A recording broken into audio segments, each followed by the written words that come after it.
ni moja katika miezi minne mitakatifu.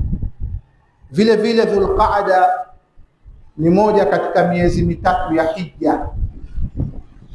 Anasema Allah subhanahu wa ta'ala ndani ya Qur'an, alhajju ashhurun ma'lumat, Hija ni miezi maalum. Nazuoni wakachambua ni Shawwal na hii tuliokuwa nayo Dhulqaada na Dhulhijja, miezi ambayo unaweza ukahirimia hija. Kwa hiyo tuko katika miezi ya hija. Hija tumezoea kuitamka hija,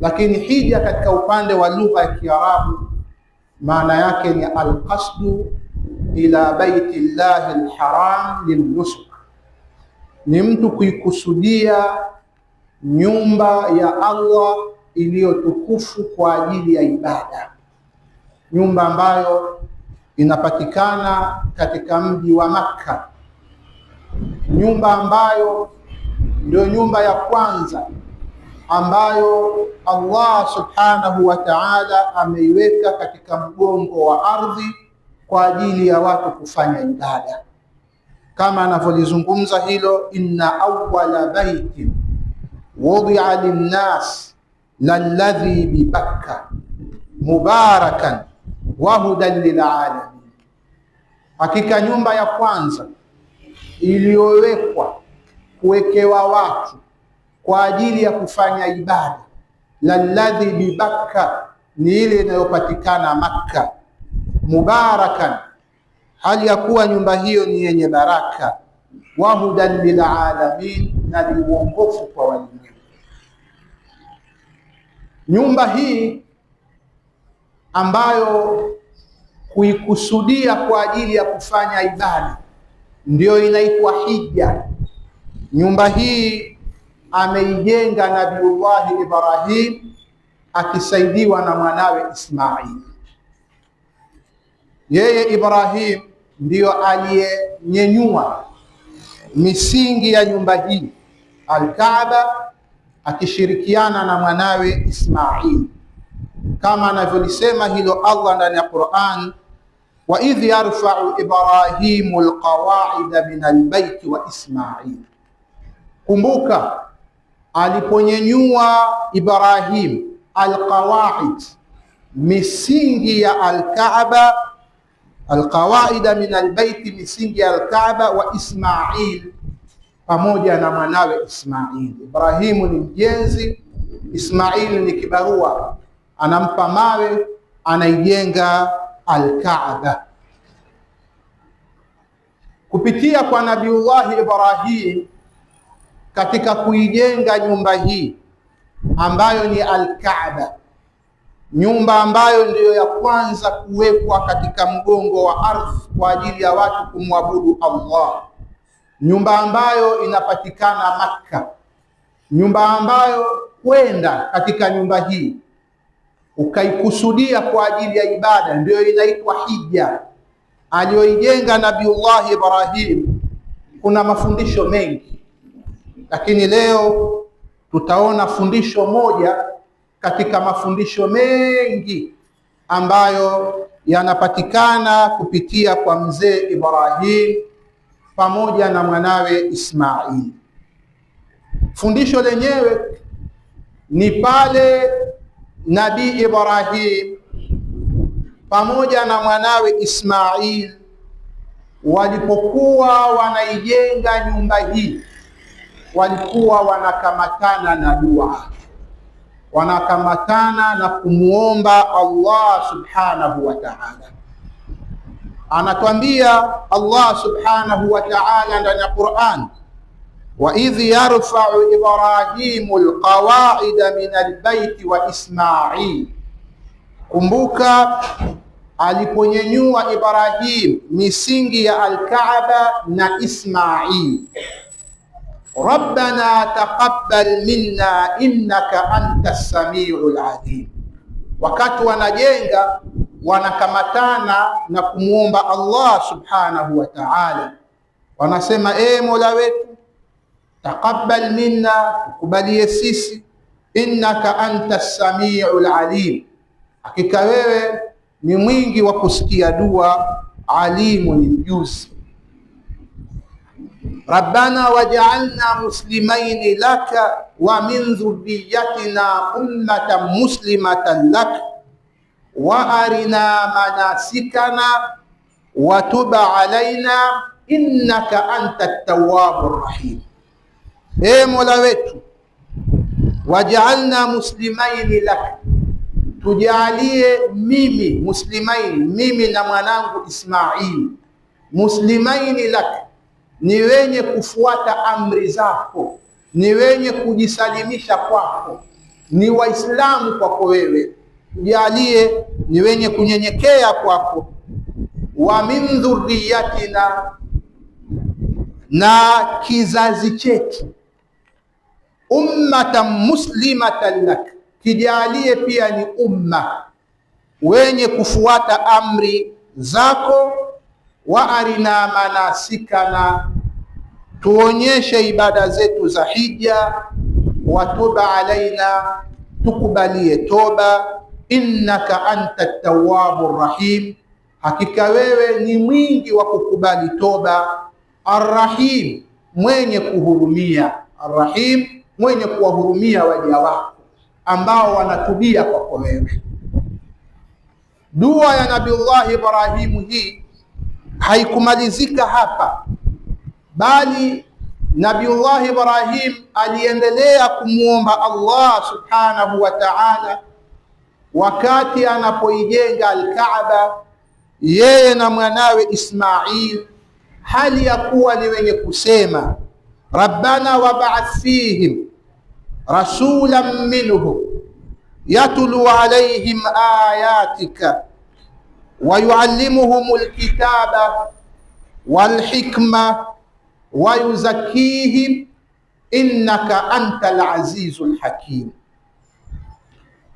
Mola wetu, wab'ath fihim, wapelekee wao wale watakaoishi katika mji huu wa Makka, watakaoishi kando kando ya nyumba hii al-Kaaba, wapelekee rasulan minhum, mtume anayetokana na wao. Rasulan minhum, mtume anayetokana na wao, jamaa yao. Mtume huyo yatlu alaihim ayatika, atawasomea aya zako. Wa yuallimuhumul kitaba wal hikma, atawafundisha wao kitabu na hikma. Wa yuzakkihim, atawatakasa kutokana na ushirikina.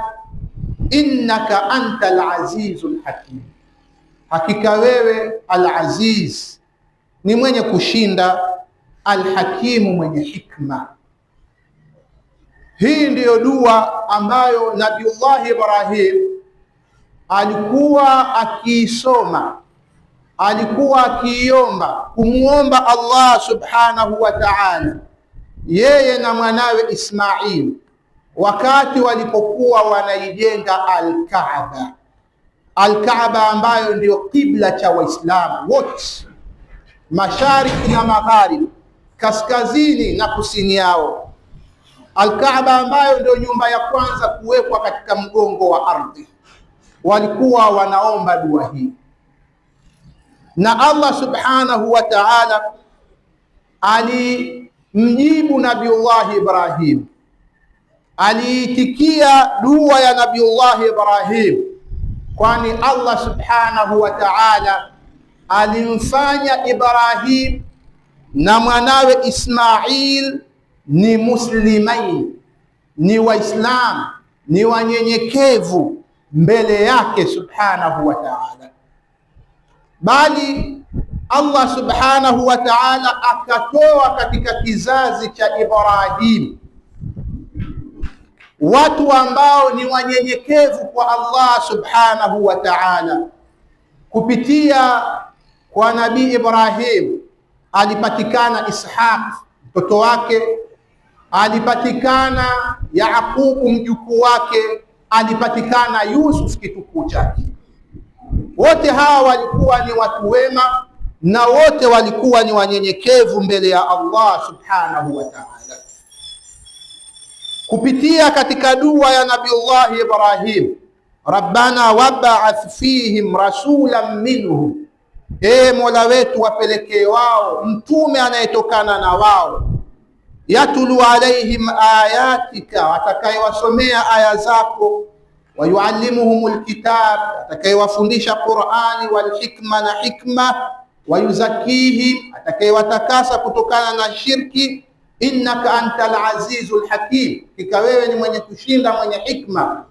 Kutokana na dua hii ya Nabiullah Ibrahim kupitia kwa Ismail mtoto wa Ibrahim alipatikana Mtume Muhammad sallallahu alayhi wasallam, kuonyesha nguvu ya dua mbele ya Allah subhanahu wa ta'ala.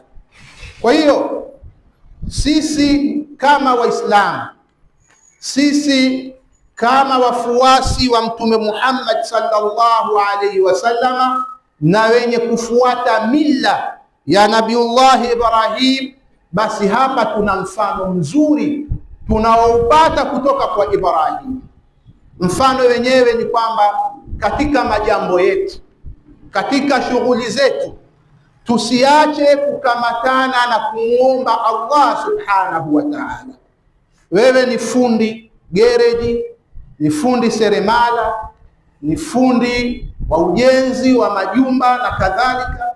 Katika ujenzi wako, katika kazi zako, katika ufundi wako, kamatana na kuomba Allah subhanahu wa ta'ala atie baraka, atie kheri katika mambo yako. Wewe ni mfanya kazi, ni mfanya biashara, basi kamatana na kuomba Allah subhanahu wa ta'ala atie kheri, atie baraka, atie mafanikio katika shughuli zako, kama alivyofanya Ibrahim na mwanawe Ismail. Wanaijenga nyumba hii tukufu, wanakamatana na kumuomba Allah subhanahu wa ta'ala, na Allah ameitikia maombi yao, ameitikia dua yao. Allah subhanahu wa ta'ala anasema ndani ya Qur'an, waman yarghabu an millati Ibrahim, nani atakayechukia mila ya Ibrahim, illa man safiha nafsa, isipokuwa yule ambaye ameshaitia kwenye upumbavu nafsi yake. Walaqad istafainahu fi dunya, wallahi hakika tumemchagua Ibrahim duniani, wa innahu fil akhirati lamina salihin, na yeye Ibrahim akhira ni katika watu wema. Allah subhanahu wa ta'ala anasema, nani ambaye ataichukia mila ya Ibrahim katika upande wa imani, katika upande wa kumpwekesha Allah subhanahu wa ta'ala, katika upande wa kunyenyekea na kujisalimisha kwa Allah subhanahu wa ta'ala, katika upande wa kumuomba Allah subhanahu wa ta'ala katika mambo yake na kazi zake. Nani atakayechukia mila hiyo, tamaduni hizo za Ibrahim? Illa man safiha nafsa, ila yule ambaye ameitia kwenye upumbavu nafsi yake. Allah anasema, walaqad istafainahu fi dunya, wallahi hakika tumemchagua Ibrahimu duniani. Katika hii dunia tumemchagua Ibrahim kuwa ni mtu mzuri, ni mtu mwema, ni mtume. Wa innahu fil akhirati la minas salihin, na yeye Ibrahim kesho akhira la minas salihin, ni katika watu wema.